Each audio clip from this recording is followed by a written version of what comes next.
परिषद से कभी बैठक में प्रस्ताव डाले? एक प्रस्ताव कौन सा प्रस्ताव उन्होंने बताओ ला करके बाकी परिषद को जो बदनाम करते हैं अभी तुरंत नहीं, मेरे को पहले ये बताओ, नगर पालिका परिषद यहाँ के सदस्य चलाते हैं कि विधायक चलाता है? एक आप चुनाव की परिषद में डालना चाहिए। बेरोजगार हुए दुकानदारों की पूर्व सांसद बोस सिंह भगत ने सुनी व्यथा। नगर परिषद में प्रभारी सीएमओ, लेखापाल और उपयंत्री की जनता के सामने लगाई क्लास। पहले डीपीआर बनाओ, नगर परिषद में प्रस्ताव पारित करवाओ और फिर तालाब का अतिक्रमण चिन्हित करवाओ। प्रभावित लोगों को विस्थापित करने की योजना बनाओ और अतिक्रमण को बिना किसी भेदभाव के विधिवत हटाओ। इसके पहले बेवजह दुकानदारों को परेशान मत करो। यह समझाइश पूर्व सांसद बोस सिंह भगत ने नगर परिषद कटंगी के प्रभारी सीएमओ दिनेश धानेश्वर, लेखापाल अशोक दुबे और उपयंत्री राजेश चौकसे को दी है।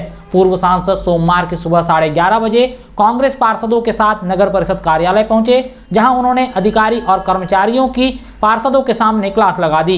नगर परिषद में अतिक्रमण हटाने की कार्रवाई से प्रभावित दुकानदार और अन्य लोगों ने पूर्व सांसद से मुलाकात की और बताया कि इस कार्रवाई से उनके सामने रोजी रोटी का संकट खड़ा हो गया है। बता दें कि गत दिवस 3 मई को प्रशासनिक अधिकारियों ने बड़े तालाब के अस्थायी अतिक्रमण को हटा दिया, जिससे करीब दर्जन भर से अधिक दुकानदारों की रोजी रोटी छिन गई। इन दुकानदारों को हटाने से पहले नगर परिषद ने उन्हें विस्थापित करने के लिए कोई योजना नहीं बनाई और न ही अब तक तालाब के सौंदर्यीकरण के लिए कार्य योजना बनकर तैयार हो पाई है।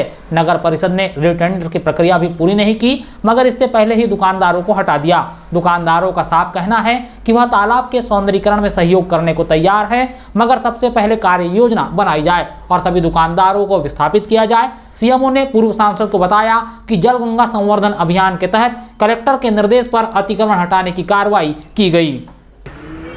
अभी सब पार्षद लोग थे और जिन लोगों की दुकान कल जो हटाए गए और बाकी हटाने वाले हैं, उस संबंध में यहाँ पर सीएमओ साहब को बुलाए थे और उनको कहा गया कि भाई आप जो ये दुकानें हटा रहे हैं, आपकी कार्य योजना क्या है? हमने कोई इसका प्रोजेक्ट तैयार है, प्लान तैयार है या इसका कोई तकनीकी स्वीकृति हो गई है, प्रशासकीय स्वीकृति हुई? बोले नहीं। क्या कोई टेंडर निकला है? बोला अभी नहीं निकला है। तो मैंने कहा जब पहले आप पूरी कार्य योजना बना लो, उसके बाद में आप तालाब के सौंदर्यीकरण की कार्रवाई करें। बोले हमारे पास में 1 करोड़ रुपया सन 2018 में आया था, वो रखा हुआ है। तो मैंने कहा वो खर्च तभी करोगे और परिषद में बिना प्रस्ताव लाए आप किसी भी कार्य योजना को मुद्रक थोड़ी कर सकते हो। ये बात हमने सीएमओ साहब को भी बोला, उन्होंने इसको माना कि अगली बैठक में हम ये सब लाएंगे।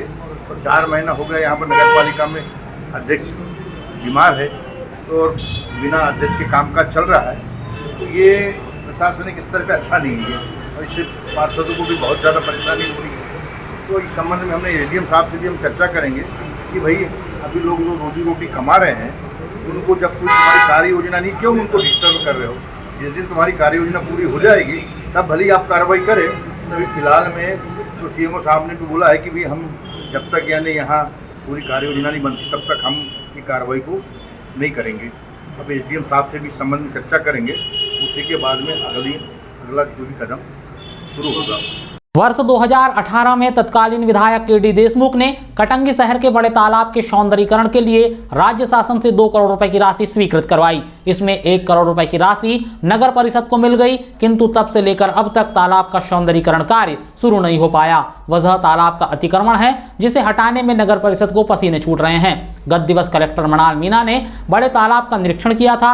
उन्होंने भी तालाब का सौंदर्यीकरण कराने और अतिक्रमण हटाने के निर्देश दिए थे। उनके निर्देश पर 3 मई को नगर परिषद और प्रशासनिक अधिकारियों ने बिना किसी पूर्व योजना के तालाब की पार में बैठे दुकानदारों को हटा दिया, जिससे वह बेरोजगार हो गए।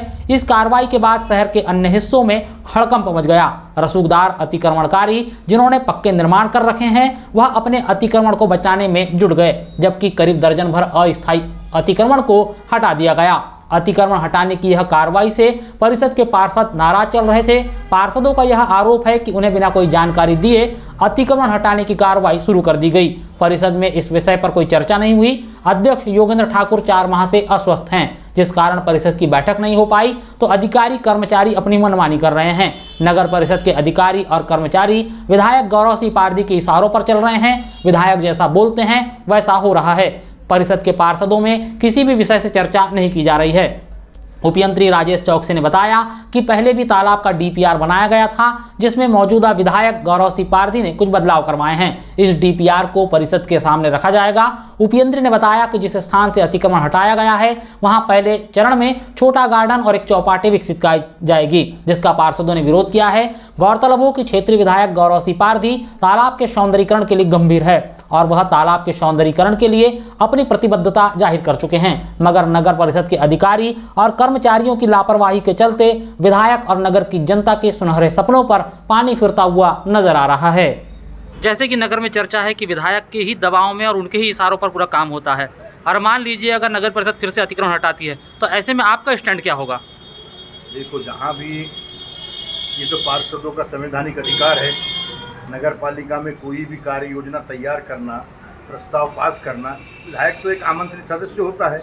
यदि कोई नियम के खिलाफ जाकर के कोई सीएमओ हो या कोई प्रशासनिक अधिकारी उनकी बात को वो मानता है और नियम विरुद्ध चलता है तो कल वो भी दंड भोगने का लिए तैयार रहे, वो उस पर भी कानूनी कार्य होगी। और कानून तो किसी को नहीं छोड़ता, नियम विरुद्ध जो भी काम होगा वो तो उसको सजा मिलेगी।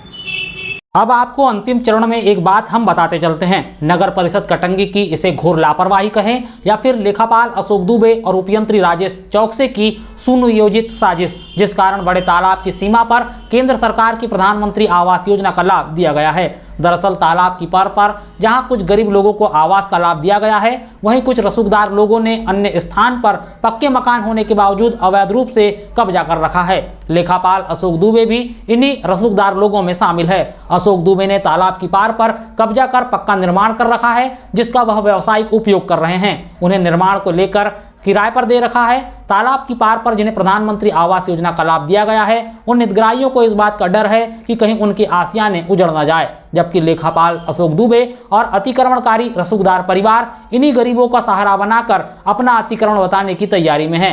यह लोग इन गरीबों की भावनाओं को भड़काकर अपना पक्का अतिक्रमण बचाने की फिराक में है। खैर, अगर भविष्य में अतिक्रमण की कार्रवाई के दौरान पीएम आवास उजाड़े जाते हैं तो इसकी भरपाई प्रधानमंत्री आवास योजना के नोडल अधिकारी उपयंत्री राजेश चौकसे से वसूली जानी चाहिए, क्योंकि इस लापरवाही कर्मचारी की वजह से गरीबों ने अपने जीवन भर की गाड़ी कमाई प्रधानमंत्री आवास योजना से घर बनाने में खर्च कर डाली।